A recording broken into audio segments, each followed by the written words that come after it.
I first came into contact with these studios as a teenager. I never, ever thought that I would A, be an artist and B, be in one of these studios. I just thought they're magical, and they're all so different from each other.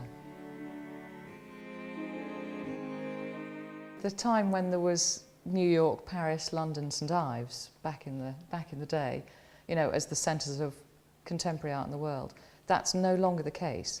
But it doesn't mean that interesting things aren't happening here. They may not be at the moment at the cutting edge, but all over Cornwall, all over this region, there are things happening.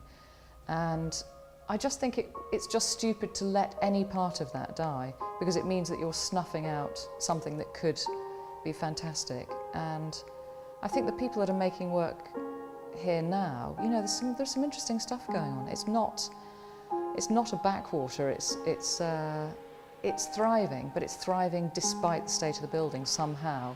You know, the building is collapsing around us, but we're working on. It would be great for us and for future generations of artists to be working in a building that worked properly. That would be great.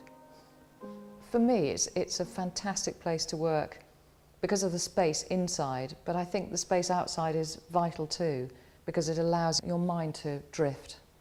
And I think that you need that sort of headspace to be able to make work. And so this is kind of the perfect studio. You know, if you could imagine a perfect studio in the world, this would pretty much be it.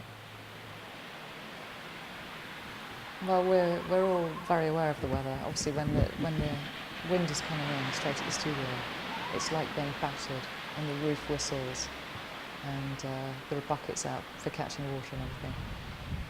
Of course, when it's a beautiful sunny day, then it's just, you know, mesmeric. It's so beautiful.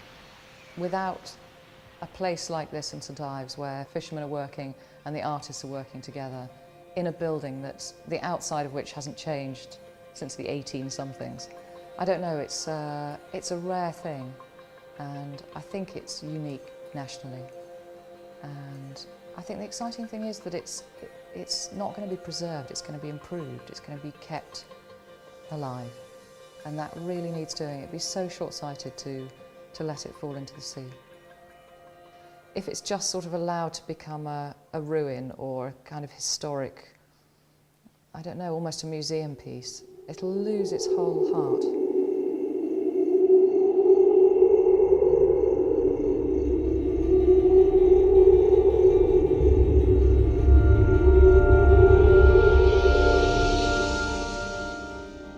I love working next to the fishermen, and I think that makes this building unique, doesn't it? That it represents the working heart of this town. You know, fishing and art, what could be two more characteristic things coming from this place? But also for the whole of Cornwall. It's not just St Ives, it's important for the whole of Cornwall. But the fishermen are great. I get on particularly well with Bish, Chris.